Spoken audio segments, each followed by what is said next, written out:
Friends வணக்கம். நான் இன்றைக்கி பிள்ளை மீனை வச்சு, அதாவது முந்தி வந்து எப்படி மீன் குழம்பு செய்வீனுமோ அதே தான் நான் இன்றைக்கி செய்ய போகிறேன். இப்போ பார்த்தீங்கன்னா நான் பிள்ளை மீன் எடுத்து நல்ல வடிவாக க்ளீன் பண்ணிவிட்டு இப்போ எடுத்து வச்சுருக்கிறேன். இதோட பார்த்து தேவையான பொருட்கள் பார்த்தீங்கன்னா இப்போ பார்த்தீங்கன்னா வெங்காயம், கருவேப்பிலை, அதே மாதிரி உள்ளி, அதே மாதிரி தக்காளி பழம் அதுவும் போடுவேன். நாங்கள் வந்து நோம்பலாவே முதல் போடுறபடியே நான் அப்படி செய்கிறேன். அதே மாதிரி தேவையான உப்பு வந்து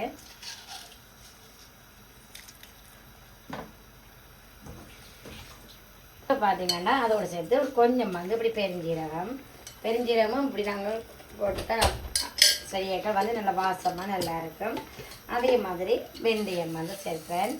வெந்தயம் வந்து ஒரு மேசக்கரண்டி வந்து சேர்த்திங்கன்னா ஓகே இருக்கும். இதோட பார்த்தீங்கன்னா புளியும் வந்து இதோட சேர்ப்போம். அதே மாதிரி இதோட பால் வந்து சேர்க்கிறேன். நான் ரெண்டுமே இதில் எடுத்து வச்சுக்கிறேன். முதல் பாலும் ரெண்டாம் பாலும் புளிஞ்சு எடுத்து வச்சுக்கிறேன்.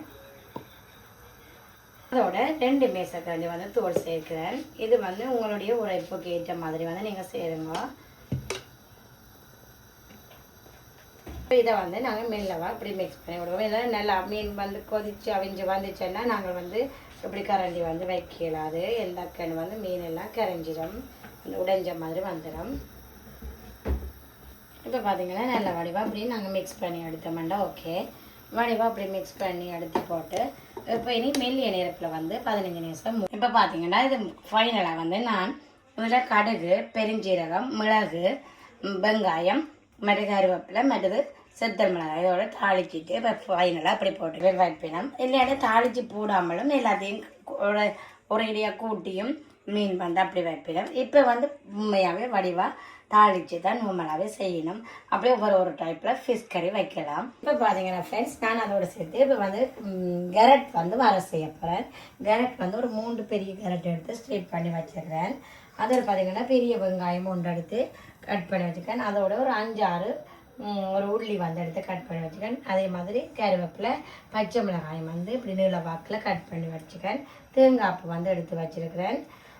பார்த்தீங்கன்னா தெரியும். ஒரு மேசக்கரண்டி வந்து கடலைப்பருப்பு, அரை மேசக்கரண்டி உளுந்தும் கடுகு உளுந்து எடுத்து வச்சுக்கிறேன். அதே மாதிரி அரை மேசக்கரண்டி வந்து பெருஞ்சீரகம் எடுத்து வச்சுக்கிறேன். நல்லெண்ணெய் இல்லாட்டி கடலை எண்ணெய் எதில் என்றாலும் நீங்கள் செய்யலாம். அதை நான் 2 எடுத்து வச்சுக்கிறேன். ஆனால் இப்போ நான் இன்றைக்கு செய்கிறது வந்து கச்சா எண்ணெயில் செய்ய போகிறேன். தேவையான அளவு உப்பு, அதே மாதிரி இப்போ கொஞ்சம் வந்து மஞ்சள் வந்து தேவை. இப்போ செய்முறைக்குள்ள போவோம். பார்த்தீங்கன்னா சட்டி வந்து நல்லா சுட்டுட்டு இப்போ பார்த்தீங்கன்னா எண்ணெய் வந்து நான் சேர்க்கிறேன். இப்போ பார்த்தீங்கன்னா எண்ணெய் வந்து நல்லா சூடாகிட்டு நான் இப்போ இதில் எல்லாத்தையும் இதில் சேர்க்கிறேன். பார்த்தீங்கன்னா இதோட சேர்த்து வெங்காயம் எல்லாத்தையும் சேர்ப்போம். அதையும் வந்து நல்ல வடிவாக மிக்ஸ் பண்ணி விடுவோம். இனி கொஞ்சம் நேரம் வந்து வெங்காயம் வதங்கினா பிறகு பார்ப்போம். பார்த்தீங்கன்னா வெங்காயம் வந்து இந்த கண்ணாடி பதம் அப்படி வரைக்கிறேன். நான் இதில் பச்சை மிளகாய், கருவேப்பிலை, மற்றது வந்து உள்ளி எல்லாமே வந்து இதில் சேர்க்கிறேன். இதையும் நல்ல வடிவாக மிக்ஸ் பண்ணுவோம். இப்போ பார்த்தீங்கன்னா இதோட வந்து நான் கொஞ்சம் வந்து உப்பு வந்து சேர்க்குறேன். அதோட பார்த்தீங்கன்னா கொஞ்சம் வந்து மஞ்சள், தேங்காய்ப்பு வந்து சேர்க்கிறேன்.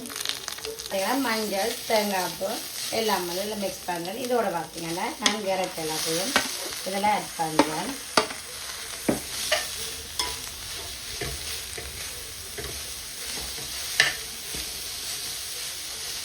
இதை நல்ல வடிவாக இப்போ மிக்ஸ் பண்ணி இப்போ பார்த்தீங்கன்னா நல்ல வடிவாக இந்த கேரட் எல்லாம் குக் ஆகிட்டு வடிவாக தெரியுது பாருங்க.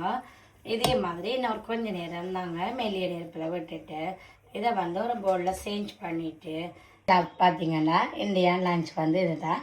அதாவது வந்து பிள்ளை மீன் குழம்பு வந்து அதாவது முந்தி காலத்தில் எப்படி செய்விடுமோ அதே மாதிரி மெத்தட்டில் தான் இன்றைக்கி நான் செய்தேன் நான். ஆனால் கடைசியில் வந்து தாளித்து போடுறது வந்து ஒருத்தர விருப்பம். இப்போ வந்து நாங்கள் நார்மலாகவே தாளித்து செய்கிறோம். நாங்கள் அதையும் நாங்கள் மறக்கக்கூடாது. இதே மாதிரி நீங்கள் செய்து பாருங்க. திரும்பவும் நீங்கள் முதல் சாப்பிட்ட நினைவு வந்து உங்களுக்கு வரும். அதே மாதிரி கேரட்டும் வந்து இது வர செய்திருக்கிறேன். உண்மையாகவே நல்ல டேஸ்ட்டாகவும் இருக்கும், நல்லாவும் இருக்கும், பார்க்கைக்கும் வடிவாக இருக்கும். அதே மாதிரி டேஸ்ட்டும் நல்லா இருக்கும். முட்டையும் வந்து நான் இப்படி ரெடி பண்ணிக்கிறேன். அதே மாதிரி சும்மா இந்த என்னது உருளைக்கிழங்கு வந்து இப்படி பொரிச்சு எடுத்து வச்சுக்கிறேன். இதே மாதிரி மெத்தட்டை நீங்கள் செய்து பாருங்க. நல்லாவே எல்லோரும் செய்வீங்க. பிகினஸுக்காக வேண்டி தான் சொல்கிறேன். இதே மாதிரி ட்ரை பண்ண மறந்துருந்தீங்கன்னா கூட நீங்கள் இதே மாதிரி ட்ரை பண்ணி பாருங்க. உண்மையாகவே பெஸ்ட்டாக இருக்கும். அதே மாதிரி என்னுடைய வீடியோவை உங்களுடைய நேரத்தை ஒதுக்கி பார்த்துட்டு இருக்கிற எல்லா என்னுடைய உறவுகளுக்குமே என் மனசார தேங்க்யூ ஸோ மச். அதே மாதிரி முதலும் சரி இப்பயும் சரி இப்போ ரீசெண்டாகவும் சரி எனக்கு சப்ஸ்கிரைப் செய்த எல்லா உறவுகளுக்குமே என்னுடைய மனசார தேங்க்யூ ஸோ மச். அதே மாதிரி இந்த வீடியோ உங்களுக்கு பிடிச்சிருந்தா நீங்கள் லைக் பண்ணுங்கள், கமெண்ட் பண்ணுங்கள், மறக்காமல் ஷேர் பண்ணுங்க. அது எனக்கு ஒரு மோட்டிவேஷனாகவும் இருக்கும். நான் மேற்கொண்டு வீடியோக்கள் செய்கிறதுக்கு உண்மையிலேயே அது ஒரு ஹாப்பியாகவும் இருக்கும். உங்களோட சப்போர்ட் வெரி வெரி இம்பார்ட்டன்ட் எனக்கு. அதே மாதிரி திரும்பவும் நான் சொல்கிறேன், என்னுடைய வீடியோ பார்த்துட்டு எல்லா உறவுகளுக்குமே தேங்க்யூ ஸோ மச். அடுத்து ஒரு பெஸ்ட்டான வீடியோவில் சந்திக்கிறேன். தேங்க்யூ, பாய்.